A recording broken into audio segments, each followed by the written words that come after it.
Welcome to another episode of CX Unplugged Talks. I'm Stephanie Toome. We're living in the age of the influencer. Almost overnight, the isolation of COVID-19 pushed the whole world to their smartphones and straight into the digital arms of influencers, people with focused followings who can help brands build awareness. In a recent study by Top Rank Marketing, 78% of marketers believe their prospects rely on advice from industry influencers, and 74% agreed that influencer marketing impacts the customer and prospect experience. But what is influence? What does that mean? And why are prospects inclined to listen to influencers?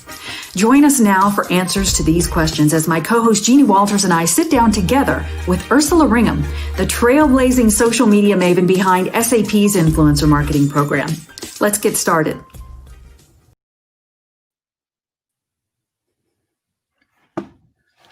Hi, everybody. Wow.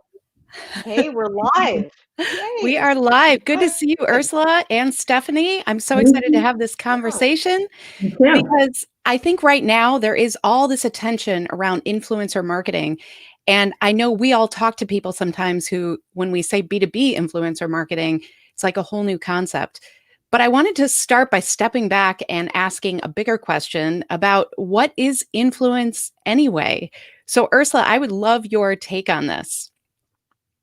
What is influence anyway? It's the ability to influence an audience on a certain product, service, or topic. And usually what people do is they will follow people they see online that they trust, right? Trust is a big thing, that you trust their opinion, you trust their voice. And that is really what comes down to influence, right? Is if that person has an influence to be able to talk about a topic and an audience that trusts them and believes them. I love that you brought up trust because that's such a huge part of any customer experience. Customers have to trust the brand, and sometimes what that means is trusting who they bring in as those influencers. Absolutely. Absolutely. Look at you two. Well, I think that's a really great parlay into some of those statistics that we talked about in the show intro today. You know, there was a recent study by Top Rank Marketing, and we have some statistics to share with our audience too. Top Rank surveyed a bunch of marketers, and 78% said that they believe their prospects rely on advice from industry influencers. 74% agreed that influencer marketing impacts the customer experience and the prospect experience. And 63% in this survey said that marketing would have better results if it included B2B influencers. So Ursula, the big question really is why? Because there are still a lot of people who bristle and kind of cringe at the entire concept of influencer marketing, but it's here, it's big, it's not going away. We see the statistics. Why is it so big? Well, I think, the B2C side of things gave it a bad name, right? Influencers. So when you think of an influencer, you're thinking of, Kim Kardashian, you're thinking of a bikini model on Instagram, it's fluff. Do they really use that product, right? They're hawking this product. Do they use it? When you come to B2B influencers, they are people that actually maybe are practitioners. They've actually maybe used technology that your company makes. They've been in the industry a long time, and they have a following because they are knowledgeable about whatever that technology is. And so it's B2C has given B2B a bad name, but B2B, it is so important to have these, industry influencers working in your marketing programs because they have a following of trusted people that trust them and trust their voice and their opinion. There's that topic again of trust. How do you find influencers out there and then decide about that level of trust? Well, I tell my team, and we use different tools, right, and techniques. I also use referrals. Networking is huge, right, with referrals. But I always tell my team, read, watch, and listen to everything that these influencers are putting out there on their channels. And so we not only read, watch, and listen to it, but we look at their audience, who's engaging with them, right? How much engagement do they have? Because they might send out 1 million tweets and they don't have much engagement. Is that really what we want? We want people that their audience is engaging with them. And so there's lots of different techniques, but the main thing is you have to see, is their brand applicable to your brand, right? Because it's not a one-way street that SAP is going to come and say, this influencer, you have to do everything our way. We want to work with them. We want, to work with their brand and make sure that it works with them also. Something that I have observed, I think that is really different from that B2C paradigm that you talked about, is that in the B2B world, there is a need and I think a trust level that sometimes influencers don't agree with everything that the brand does, right? And sometimes And that's they're adding okay. to, yeah, exactly. And so I think it's really um, instead of kind of that promotional angle, it's more about really understanding what is this that we're talking about, and here's my opinion, and here's why I have that opinion. And I think that's been really interesting to see in that kind of influencer network as well. So have you ever run into anything with that, or do you have any opinions about when people overshare? Overshare. Yeah, that's true. I mean, we do look to see if there's anything like political or there's, swear words and all that kind of stuff. But hey, like Gary Vaynerchuk, he says the F word every other, sentence. But I was going to mention that, the B2B journey takes a lot longer, right? So the customer journey. And so these people are out there and they're researching and they're watching and they're reading too. And they're going to naturally start to say, hey, I've seen this person again. I've heard what they've said. Maybe they've written a research paper on something and they're going to start to trust that. And so, I don't think there's so much oversharing. Like, we'll find certain influencers that maybe we just don't want to work with, and that's okay. But majority of the people, they kind of know what their brand is. They don't want to overshare too much. And the people that we've worked with so far, we've had great relationships with. Well, we would agree, I think, Stephanie. Yeah, I agree with that. Oh, And go ahead. because SAP does a great job of working with influencers that know the right conversation threads to pull, the things that are important to the community. And I know that there are instances where the preference on the part of the brand might be to sell, but an influencer can help to bridge that conversation with a thread that they know is important to the community that would represent their buyer. Mm-hmm. Mm-hmm. Absolutely. And you have to admit, I mean, SAP, most people out there probably don't even know what it is. And I always say to them, we're the biggest company in the world that you probably use every day and don't even realize it, because 77% of all revenue transactions that happen in the world go through an SAP revenue system. And so when people hear that, they're like, what? And so we have to kind of cut through the noise, and influencers are the best way to do that, because they can reach that audience and they're talking about the thought leadership. They're talking about, do you have these business challenges? Okay, let's talk about that. And then you lead them to SAP, right? Let them come to the understanding. Because if you're forcing SAP down their throat, like one of our products, if you're mentioning S/4HANA, who cares about S/4HANA? But if you talk about the business challenges and what it can do to improve your business and make you successful, then you're more apt to go to the next step. And that's what we work with influencers for, is to cut through the noise and have interesting discussions and conversations about how technology can help businesses run better. Well, and I think that when we look at kind of the landscape today, I would say that it's still a minority of businesses, especially in the B2B world, who are really leveraging this kind of influencer marketing.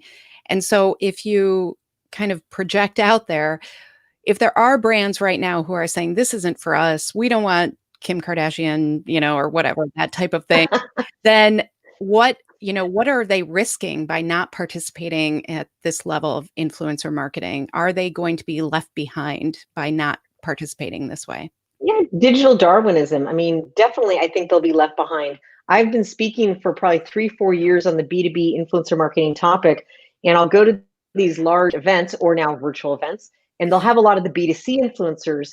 But I have a lot of people after the fact coming up to me now virtually and connecting, saying, thank you for talking about B2B, because we haven't seen examples, and my stakeholders will not let me start a program. Now they can say, hey, look at these other companies like SAP, what Ursula's been doing, and other companies out there. And gradually they're starting to be able to get projects going. And that's the big thing, is just press the damn button. You got to start, but you can start really small. It could just be like aligning with like 2 or 3 different influencers. Find out where your audience goes in the watering hole. Maybe it's a blog series that you do. I mean, that's what I started off doing 7 years ago at SAP. I started doing influencer marketing. It was just like, let's do a blog series and integrate our executives with our influencer. That's how I got my feet wet. And then you learn. And the greatest thing is fail fast and keep going forward, right? So I don't mean like everything fails, but you learn from it. It's a lesson learned, and then you go to the next project. So you just keep on going. Mm-hmm. And that kind of takes me into the next question. You talked about some of the right ways to work with influencers. Talk about some more of those right ways, because there's going to be more than one right way, but there are also some wrong ways. So what is the right way to work with influencers, and is there a wrong way? So the right way to work with influencers is let them be who they are. I've had situations where I've seen someone I know, and then suddenly they're not being authentic to their own brand, their personal brand, because they're working with this corporation who wants them to be more buttoned up and, don't wear that baseball cap or whatever it is. And it's like, no, as soon as you take away that person's brand, what's the point? And so I always say we are picking these people because we like who they are, we like their audience, and they're just going to tell the story a little differently. And that's why we want to work with them. So it's all storytellers. And that's, when it comes down to it, is the right way is letting them, be who they are. Now, the wrong way to work with influencers, oh my gosh, is like, once again, like giving them a list of all the things they need to do. You need to sit down with the influencer and then talk through some things, because, we're dealing with this right now where I talk to my team about user generated content. And they're like, wait, what is it going to look like? Oh my gosh, it's not on brand. It's not supposed to be on brand. They're not SAP. They're their own brand. Let them brand whatever this project is their own way. So you don't want to force influencers into like becoming a mini machine of your company. They have to showcase your product, your service, your company in their own voice, their own story. I really appreciate that, because I think the other thing is that, influencers sometimes are asked to get to know complicated stories, right? We're asked to really understand things in a different way. And so the longer term the relationship, I find that that's where everybody understands each other better. And then you kind of do your job better because of it. Because if there's this deep understanding of who the brand is and how the partnership works, that just is a win-win for everybody, in my opinion. And Jeannie, you brought up something really interesting there, where we want a long-term relationship. That's the ideal, right? We want to drumbeat a conversation. And that's why within SAP over the last year, we've been creating these communities of influencers that all talk about a similar topic. And the crazy thing is now everyone's starting to overlap. Yep. And it's great because I love, like, Stephanie, we introduced you to our supply chain guys, and you were then able to like, hey, let's get a discussion going because now CX is in supply chain. I love that. I love being able to see how everyone can work together. And that's the true way of working with influencers, is help build their brand, help them become part of your community, and everyone is a win-win situation. Mm-hmm. Here. Yeah, Ursula, thank you so very much for sitting down with Jeannie and me. And Jeannie, we have some special thank yous to send on this, our 5th episode of CX Unplugged Talk.